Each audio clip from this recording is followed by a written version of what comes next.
I actually shot a 70 in Hawaii one time. Brag about it. Having Keenan and Ladd on the same side, Yeah. It's got to be tough on defenses. As long as you have time and downs, he's a guy that can get you back in the game. Appreciate it. Thanks for having me. We'll just give you one of these right here. Okay. It's good with me. What's up, everybody? I want to welcome you to NFL on Fox presents Rearview, brought to you by Kalshi. I'm your host, Mark Sanchez. Every Tuesday throughout the NFL season, I'll be bringing you exclusive interviews with your favorite players and some personalities around the NFL. And sometimes we'll be in the car together, just like right now, with Los Angeles Chargers quarterback, Justin Herbert.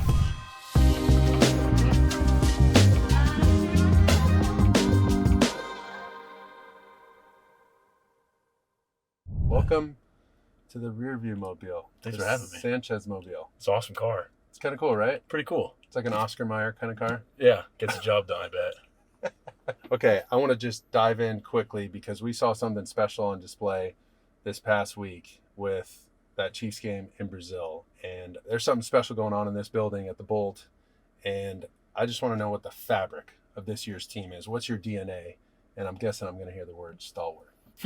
Yeah, that's one of Coach Harbaugh's favorite words. What does that actually mean? I think it's just a guy that shows up every day, gives his best effort, and you can count on him. Ding, ding, ding. He's going to be out there through injuries, through adversity.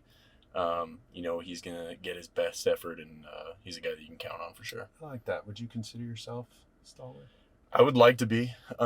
I think I want to make Coach Harbaugh proud and do everything I can to be the leading quarterback that I can be for this team. We've all battled through injuries and adversity, but at the end of the day, having a guy like him leading the charge, pun intended, is awesome.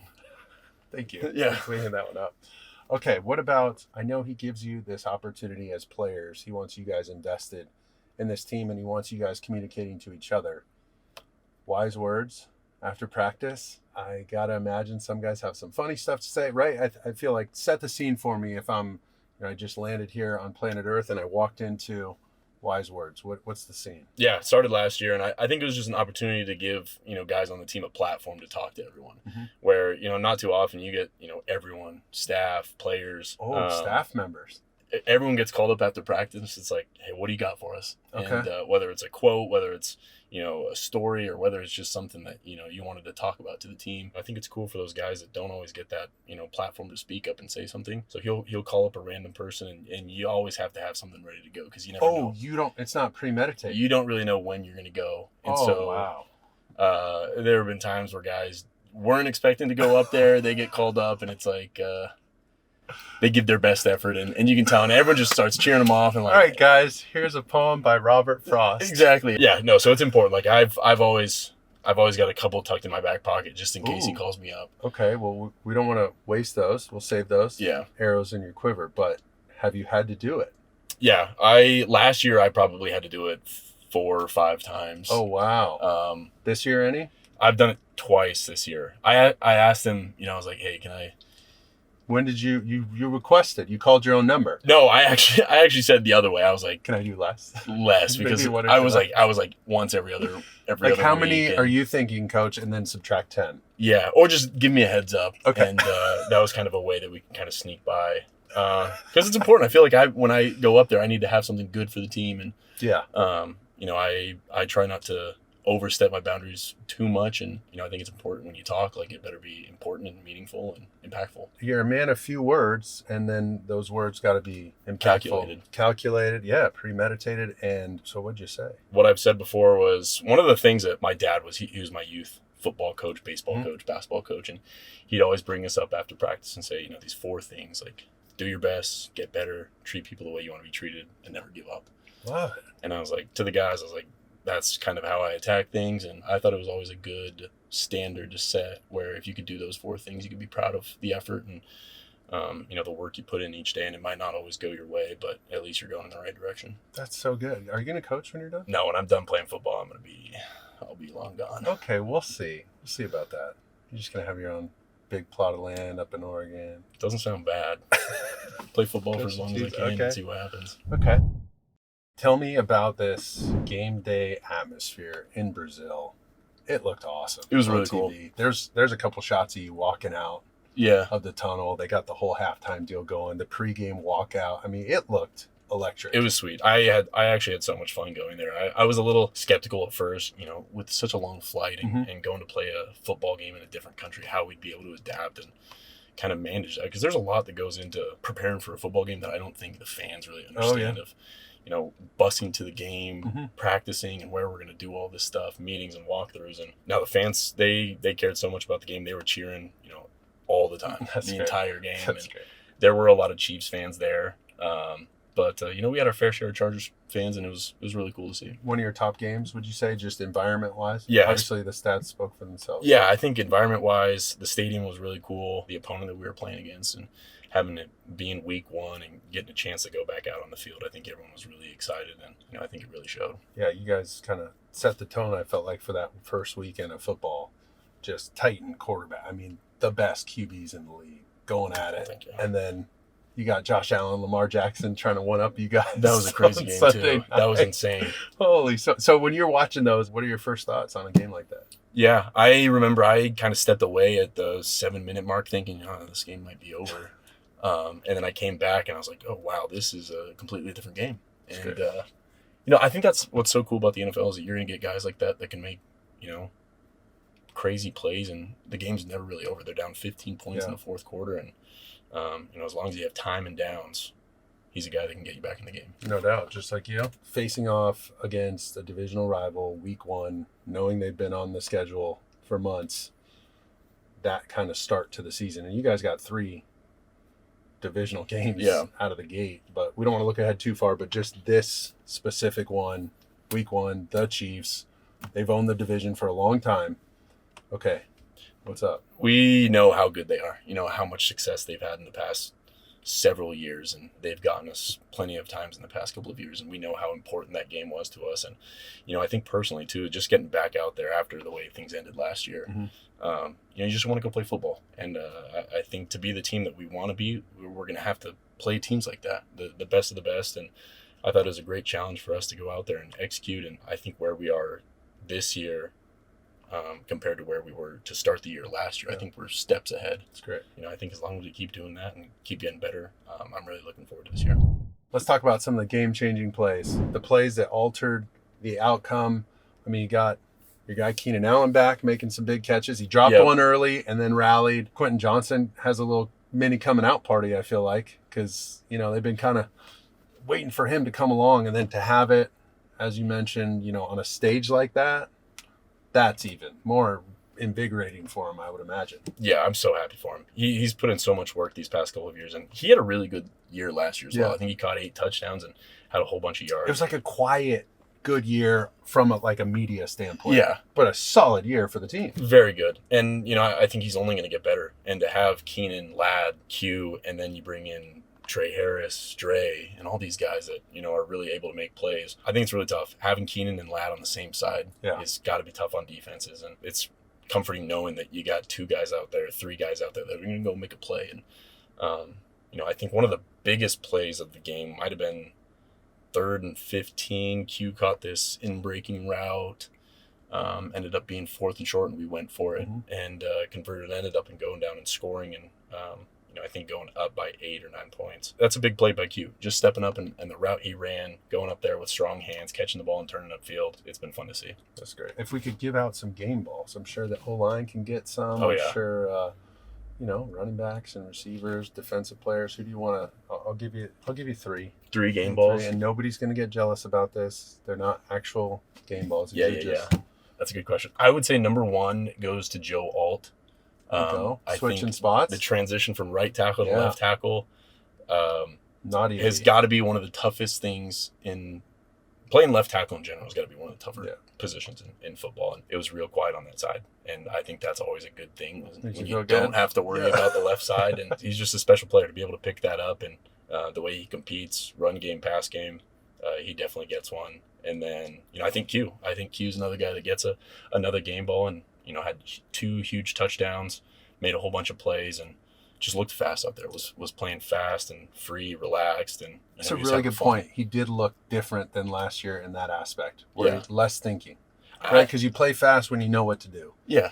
It just seemed like he was way more comfortable. I think in year 2 of the offense, understands it better, and he's playing confident. He's got a lot of confidence. He's going to go out there and make plays, and that's when he's at his best, and he was at his best. Yeah. Defensively, maybe T.R. Tart getting handsy. Pun intended. Pun intended. Yeah, he got after it to avoid any confrontation. I just say the defense in general. I think they get a game ball. Good save. No, sorry, special teams, you're left out. Yeah, well, Cam, if I had a fourth one, Cam Dicker would get it. No, but the defense. I mean, to go up against an offense like that, to hold them, to 21 points is a heavyweight fight, man. That's a big win, and they've done that the past couple of years too. Coach Minter's done such a great job with those guys and the way they fly around and play. And personally, I see it in practice every day. I go up against them, and those guys led by Khalil and Derwin. It's fun to watch. Yeah, it's great stuff. All right, you got the Raiders this week. Another divisional game, another primetime NFL game. Week 2, Monday Night Football. What do we got, baby? Allegiant Stadium. It's always such a battle against the Raiders. We've got so much respect for them, and we know that the rivalry that goes between the Chargers and the Raiders, and obviously we have a lot of respect for them. And I think it's cool to be able to play in primetime games like that. That's always what you dream about, and I think it's another great opportunity for us to go out and play. And I hate giving you it's really 1 week at a time, but it really is. It truly is. I get it. We beat the Chiefs in Brazil, and now it's all right. How do we turn our focus all the way to the Raiders, and how can we, just get another win and then just keep stacking days? And I hate to give you that cliche answer, but that's the way it is. Now, there's a lot of speculation about who the heck is going to make the Super Bowl. Is it the Chargers? I'm just kidding. Who is going to perform in the Super Bowl halftime show? So when you go in at halftime, there's a big show. So you're going to have to wait a little longer this year. And then they just sing. And then they go out there and do their thing. So there's 3 Kalshi predictions, and they're currently Taylor Swift, Post Malone, Ariana Grande. Those are like the 3 favorites. Those are the 3. I mean, there's probably like a 10 million to 1 odds that I perform. But someone could. You can Kalshi bet that. Mark Sanchez. Yes. I might get 1 vote. Book it. My own vote. Maybe 2 if I can convince you. That's pretty cool. That I'm going to perform, or what's cool? Well, no, I think it's cool. What do you want to pick? I think it's going to be Post Malone. Really? That's going to be my pick. Okay. Yeah. Okay. We're winding down here. So I've been asking all the questions. Flip the script. Yep. Anything you would ask me as a player, broadcaster, human. Just because it's been on my mind. What is your favorite cover 0 beater? That's not your question. It was one of them. The cover 0 beater. Okay. Well, I did truly enjoy blocking it up, being able to drift away from the free guy and have either, the little inverted corner kind of concept with the return. Yeah. Or if you're getting any kind of, like if you do any stack stuff, so you get the in and out coverage, you need double ins, double outs. So however you get to double ins, double outs, I enjoyed that. But gosh, the other easy one is, if you're in like an empty personnel and just stay in your tight end quickly, like having him close enough to just get in the protection, knowing there's going to be a free hitter, and then signal something quick and bam, and roll. Awesome. Right, I'll ask a better question. Okay. What's your lowest round of golf? What's par? 72? Depends. Yeah, depends on the course. Okay, so yeah, I'm probably like 75. Really? No. I'm like 106. I could see you being a good golfer, though. I could too. I just don't practice at it. Yeah, that's fair. What's yours? You got other things. I actually shot a 70 in Hawaii one time. Brag about it. Okay. I've never been close. Okay. Since. All right, that's a wrap for NFL on Fox presents Rearview. I want to thank Justin Herbert. Appreciate it. Thanks for having me. We'll just give you one of these right here. Okay. It's good with me. The Eagles hosting the Dallas Cowboys. I had a chance to play for both of these franchises, and God, do they hate each other. I mean, hate each other. To see the way that one was kicked off with Dak and Jalen Carter getting into a big spit contest, it was that was a unique start to the season, but nonetheless, we got plenty of fireworks in that game. How about my guy Brian Schottenheimer? He was my coordinator with the Jets for my first 3 years in the league. Finally getting a chance to be a head coach, and his pops Marty Schottenheimer, a legendary coach in his own right. Brian Schottenheimer did an excellent job as either analyst, offensive coordinator, bouncing around the league, and finally found his home in Dallas and gave the Eagles a run, man. I thought they were a catch or two away, maybe from my guy CeeDee Lamb, from winning that thing and stunning the Philadelphia Eagles. And I'm not surprised at all at Dak's performance. I thought as soon as he's been healthy, he's an absolute assassin. Remember, these guys won 12 games 3 years in a row and got bounced in the playoffs earlier than expected, and then Dak got hurt last year. So it's not like they've been terrible.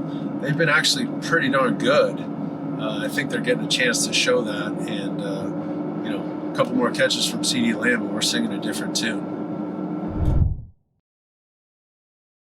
Our first matchup and assignment for the year was the Tennessee Titans with number 1 overall quarterback Cam Ward, and the Denver Broncos with their top quarterback, first-round draft pick last year, Bo Nix. And that was a wild one. I can tell you, Empower Field at Mile High was rocking, and the expectations for Bo Nix are mile high. When you take a team as a rookie to the playoffs, your expectations just shot through the ceiling. Whatever they imagined for year 2 a year ago, it just got astronomically greater. And I've experienced that. I knew how it felt. You come in and the franchise wants you to be the next Joe Namath. The weight of the world is on your shoulders. So when Bo Nix stepped on that field, that was pretty wild for him. He talked about it leading up to the game, the emotions he was going to feel, but that he completely embraced his second year, taking command of this system, taking command of the offense. He said he was embracing it, and he felt like he was starting to anticipate some calls from his play caller. And then that's really the maturation you get into as a second-year player, third-year player. You start not just regurgitating plays in the huddle. The coach says something, you just spit it back out.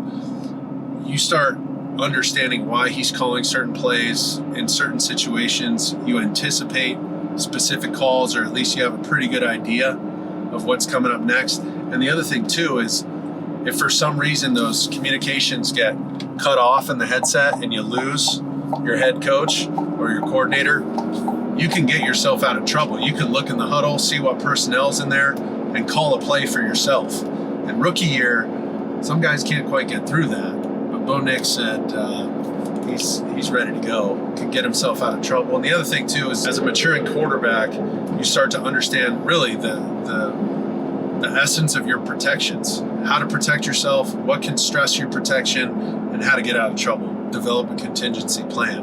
And so that's kind of where Bo felt he was.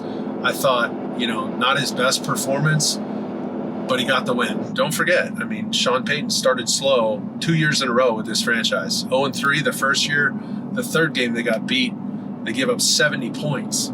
So right there, a lot of guys would have jumped ship and said, hey man, I'm out. I'm out on Sean Payton. I ain't following this guy. Let's get a new guy in here. And credit to Sean Payton and his staff and these players who are still there and still fighting for their head coach. Last year, they trotted out Bo Nix as a rookie, went to Seattle and got thumped.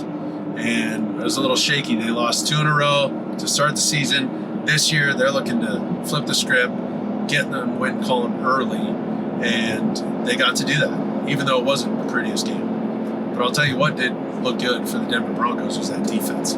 It's nasty. And they don't even have Drake Greenlaw yet. He's still hurt. But golly, Bonito on the edge, Zach Allen interior. You got guys stepping in and playing positions, just showing off their depth, especially at the linebacker level with Stranad, with Ellis. Ellis is an emerging player, second-year guy. He's got like 4 brothers in the NFL, so he's got a whole NFL factory. And shout out to his parents for churning those kids out and making this fun for us to watch their kids. But he's a real factor in this defense, and I think Vance Joseph really loves to use him. The other thing in the back end, they really stabilized that unit with the addition of Talanoa Hufanga, the former USC product, one of my favorite players to watch, plays with such a passion and intensity and violence. He caused that fumble this past week. Love watching him play. And that was a huge get for this team. And then you can't forget about the corners.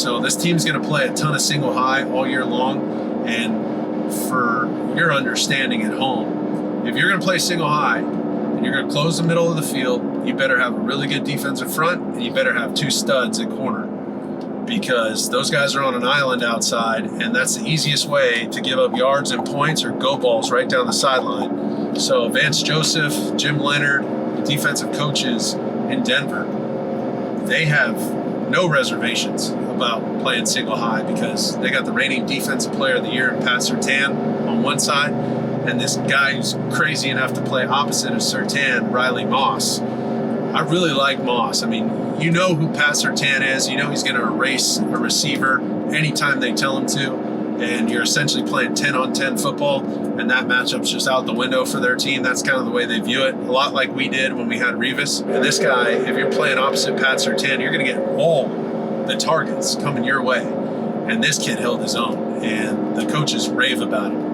And he loves that competition. That's part of his demeanor. That's part of his makeup. He's a crazy sucker, and he's really good. Aaron Rodgers in Pittsburgh added to that veteran group. You know, the 2 veteran corners they got, Darius Slay, they got Jalen Ramsey. It's got to be one of the older rosters in football. And these guys still want a shot, they still want to compete, and they want to prove people wrong. And they're not done. This ain't the twilight. They're trying to finish out their career the right way. You saw Aaron. That was one heck of a display. 4 touchdown passes against your old squad. It ran you out of town and said you're too old to play. That had to feel pretty damn good. We have his game this next week against Seattle.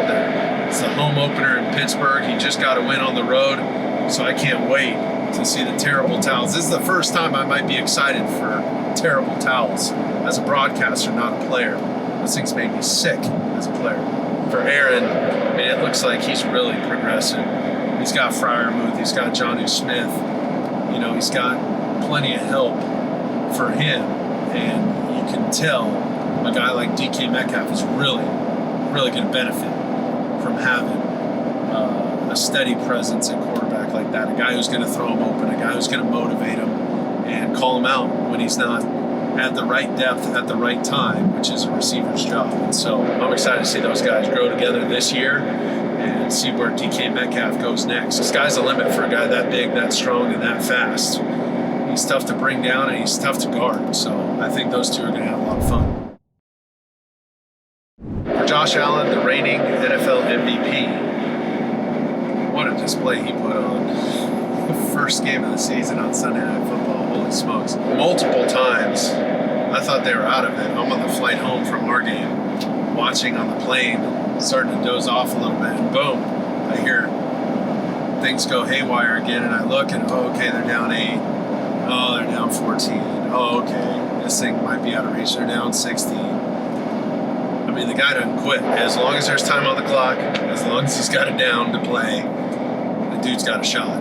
And it's pretty fun to watch a guy like that, see how human he is in the off season. We get to interact a little bit. He's a kid who loves football, who's happy as a clam, enjoying this process when a lot of other people in his shoes would be so stressed. He seems to find something fun about everything, and you know, he takes this so seriously, puts a lot of pressure on himself, but you never know. It's the kind of guy you enjoy following, those guys that invest in their community, invest in the team.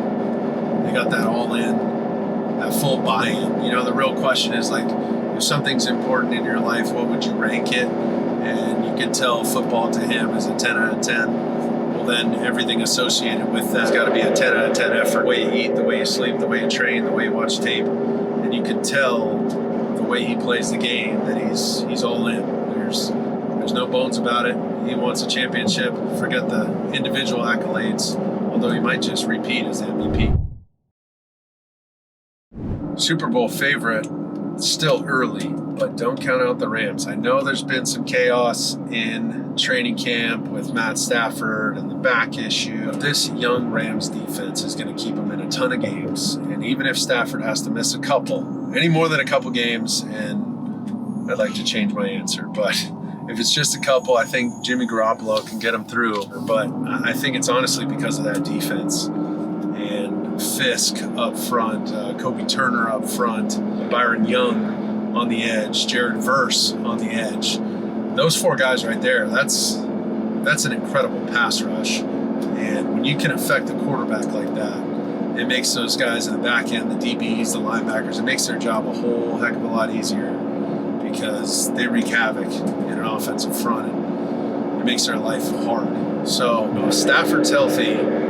He is the most elite processor in this league. He just joined the 60,000 yard club as a quarterback.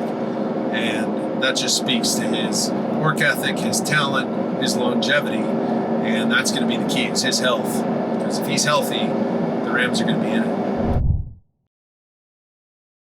it. Chargers at the Raiders in Vegas on Monday Night Football for Week 2. A couple things come to mind. Most notably, Coach Pete Carroll coached me in college at USC, and you can already tell based upon their Week 1 performance in Foxborough against the New England Patriots that he's got these guys believing. And Pete has this ability to connect with players. It doesn't matter where you're from, what you've been through. He can get you to run through a wall and smile while you're doing it. And he's a psychology major from the University of Pacific. And I think that's a real key trait that a lot of people don't know, because he has this ability to connect and motivate. And it's authentic, it's real, it's fun. He gets his players to own, to take some ownership of the team, the team's goals, the locker room, the lifestyle that they want to be about, and how they want to represent themselves, their families, the organization, the coaches. It's a special place to be if Coach Carroll's involved, and that's his secret sauce. And then another coach who I have high respect for is Chip Kelly. And I honestly feel like his time in Philly, he was a little ahead of his time, because you see more and more of the zone read, the bubble screens, a lot of the RPO game, the run pass option game has exploded throughout the NFL. And Chip Kelly was the first one to do it. Everybody thinks Chip's just a pass-happy guy. Well, they drafted that running back from Boise State, Janty, for a reason. But they want to run the rock. And they want to pound it right down your throat. And they want to embarrass you on defense and force you to stop the run. And when they do that, they're going to use their quarterback, who they have a ton of faith in and made some good runs with in Seattle, and Geno Smith, the guy I was with in New York. I was there his rookie year. I hurt my shoulder, and he ends up playing. So I got some firsthand experience in seeing him before his transition, before he went on the episode of The Swan and had that complete makeover. So proud of him and his development. Remember, the Raiders, there's only 2 teams in the league with new head coach, new general manager, and new starting quarterback, and it's the Raiders and the Jets. That is, that kind of turnover, especially at the holy trinity positions, the head coach, general manager, and quarterback, that's a lot to deal with and a lot to figure out fast in just one offseason, abbreviated offseason. So they got their work cut out for them, and it didn't seem to matter at all. Remember Coach Carroll being the competitor he is. He always talks about compete. He talks about when you play your old ball club, there's nothing like it. And there's nobody you want to beat more than your next opponent, except for when it comes to your former teammates, your former coaching staff friends, people you've been to battle with. You want to whoop them, and you want to embarrass them in front of all their family, all their friends. That's a Pete Carroll staple. So seeing how they opened up against the Patriots, remember Coach Carroll used to coach there, and he thought he was doing a pretty good job, and they sent him packing. So I'm glad that happened, because then I got to be with him at USC. Who knows if he never leaves New England. You could tell he really wanted to stick it to them at their place. Week 1, go embarrass them, get on that long flight in a great mood with your team. Those are the kind of experiences that really bring a team together, and that's what you need down the stretch of these long, arduous seasons. You need experiences like that you can draw on, so when it does get tough, when it does get difficult, and people are at each other's throats, they know it's never personal. It's a shared struggle. We're trying to win a game. I love you no matter what, but right now I'm ripping your ass and we need to get the job done. So let's finish this job and then we can get back to our differences later on. And that's when you know you got a real team. When it transcends football, when you guys are bigger than football and you're more like a family, you can have some infighting, but nobody dare say a bad word about anybody on our side of the street. And that's the kind of vibe I'm getting from the Las Vegas Raiders right now. They're going to be a tough bunch for the Chargers to handle. That's a wrap for Week 1. NFL on Fox presents Rearview. Big shout out to Justin Herbert. Thank you for joining us, buddy. And thank you to the Los Angeles Chargers. Tune in every Tuesday on YouTube, Spotify, and Apple Podcasts. And don't forget to look for our top moments on the Fox Sports app and all our social media platforms. We're going to have more of the biggest names from around the league every single week. So no matter who you're cheering for, you're not going to want to miss it.